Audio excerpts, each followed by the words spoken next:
Cara, então, a comédia é um dos motivos que me levou a conhecer podcast e me levou a ter o Sapiens, porque na verdade eu sempre amei comédia, sempre consumi muito conteúdo.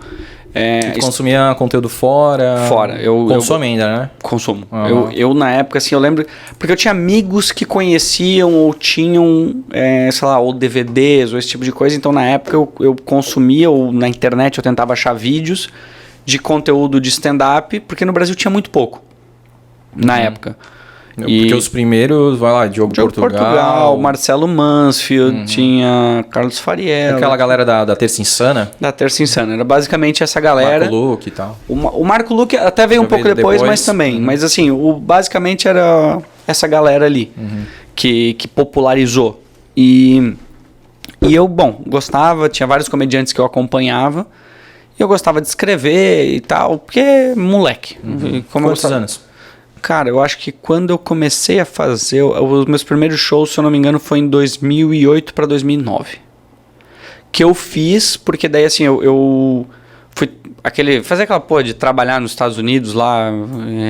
trabalhar, pagar as contas e voltar. Que daí lá, como eu queria aprender inglês, então eu... Tu fez um intercâmbio? Fiz aqueles work and travel pra ir lá, daí aprender e daí... 6 meses mais? Foram 3 meses e meio, mais ou menos. Porque daí eu já tinha feito stand-up, eu tinha meus textos, eu adorava fazer stand-up, mas assim, eu tinha guardado todos os meus textos, eu fazia no Bareco. Eu lembro. E eu fazia... Eu morei no prédio na frente ali do Bareco. Sério? O de tijolinho, qual? Não, um branco que embaixo tem negócio de... Eu acho que eu sei qual que é. A Requinte. A Requinte. Sei. Em cima, no primeiro andar ali. Ah, então tu foi bastante no Bareco. Não, eu era criança. Ah, tá. Era outra época ali. Eu só ia na pracinha do lado ali do Namoita ali. Pra dar a volta de bike ali. Mas dava pra ver então talvez o que estava acontecendo. Sim.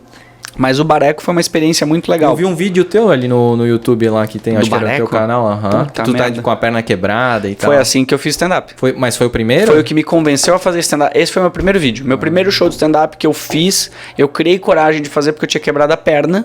E daí nesse período que eu quebrei, eu fiquei 3 meses em casa. Eu tenho 7 pinos e uma placa no tornozelo jogando futebol sozinho.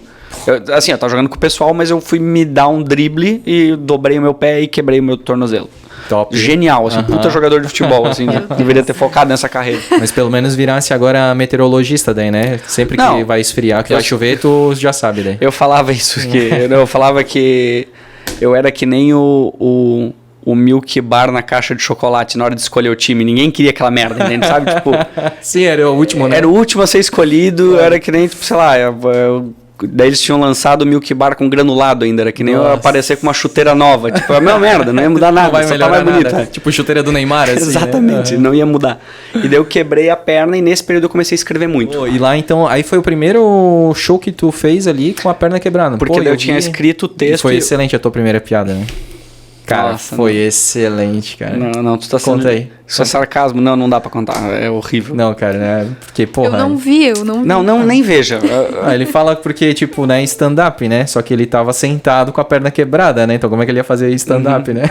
Ironia, né? Eu lembro de eu escrever esse texto. Eu tava lá escrevendo na sacada, assim, na churrasqueira, daí eu lembro de escrever com a minha perna erguida, porque eu falei, isso aqui é um show de stand-up, que é irônico, porque eu não posso fazer e tal, e eu fiz esse show porque a minha coragem era essa, porque daí como eu tinha quebrado a perna, eu poderia falar muito sobre isso, falar sobre os meus problemas, sobre os meus defeitos, baseado na minha perna quebrada, e daí eu acabei escrevendo bastante sobre isso. Sim. E daí ali daí eu comecei a fazer, daí eu adorei. E aí, tipo, foram vários, tipo, o Bareco chamava show. Direto. Eu fazia direto, só que eu fazia de graça. Sempre fiz, porque eu amava fazer aquilo e, pô, eu tava do lado do comediante. Então o comediante chegava lá, eu conhecia ele, trocava ideia. Então era animal. O único show que eu cobrei, eu lembro, foi num domingo, eu fiz o show. Foi no último, né? Foi no último. Sério? Fechou. Claro? No outro dia ele fechou. Até hoje ele não me pagou R$50. Cara. 50 pila. Juro, 50 pila foi o valor. Eu falei, cara, não dá pra fazer mais de graça. Então, beleza. No outro dia tava fechado, não abriu mais. Que sacanagem, cara. Cara, nossa. Mas, o Bareco tinha Mas foi o Bareco que fez isso? Foi. Puta, cara, que merda. O Diogo lá que... Fechou porque tu cobrou esse show. Exatamente, ele pensou, não, cara, fazendo a conta, fazendo a contabilidade no mês, assim, não vai fechar por causa dos 50 pila do Rodrigo, cara, pô, vou ter que fechar, cara. Que foda. E aí foi quanto tempo durou essa tua saga aí no comedy?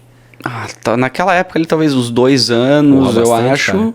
Só que assim, era aquele negócio, eu trabalhava. Sim, e quando tinha oportunidade eu fazia. Disso, né? Tu não tava monetizando pra isso, era puro prazer, né? Puro prazer, daí daí eu fazia, beleza, em Balneário, eu fiz no Taj, que foi super legal, que na época vinha bastante comediante legal, eu gostava muito, só que aí o trabalho começou a pesar um pouco e eu comecei a ver que para eu conseguir fazer em alto desempenho a comédia eu ia ter que estudar muito mais e tinha que escrever muito mais. E daí ali eu desanimei porque também era só eu, não tinha outra pessoa fazendo na região, então, é um negócio muito solitário, porque naquela época, principalmente, o que estava acontecendo no humor era em São Paulo.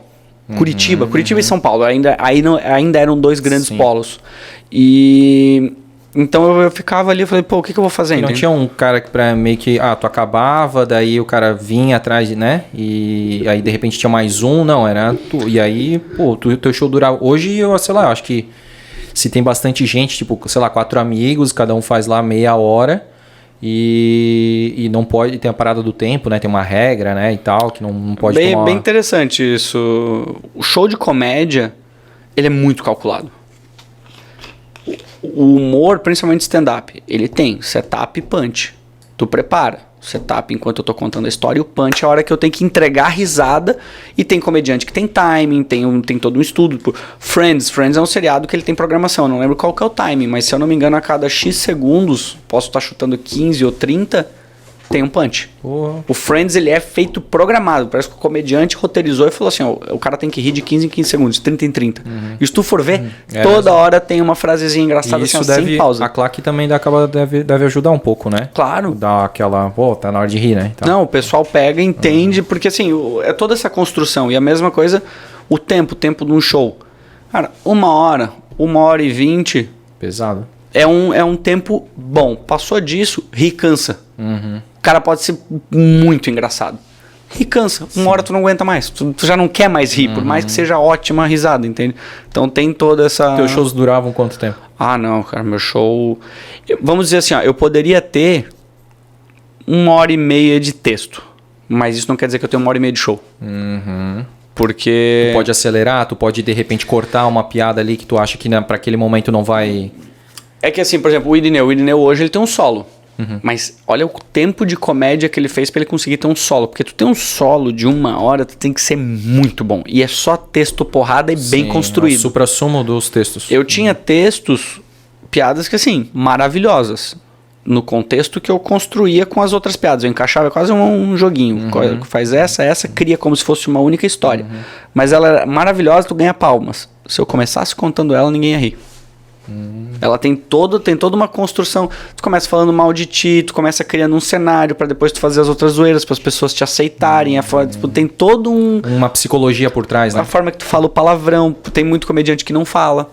O que eu acho muito legal, porque o palavrão é uma forma boa de... É fácil de trazer risada com palavrão. Tu chama a atenção das pessoas. Método até pra zoar as pessoas que estão... Pra chamar a atenção do público quando tem alguém falando alto, tem alguém incomodando na plateia. Tudo tem um jeito de como tu fazer e tu acha que foi tudo improviso. Mas tu tem já tudo programado de como fazer. Tu fala assim, não, se aquela pessoa faz isso, se aquela faz aquilo, eu já tenho um jeito de interagir com ela. Ali.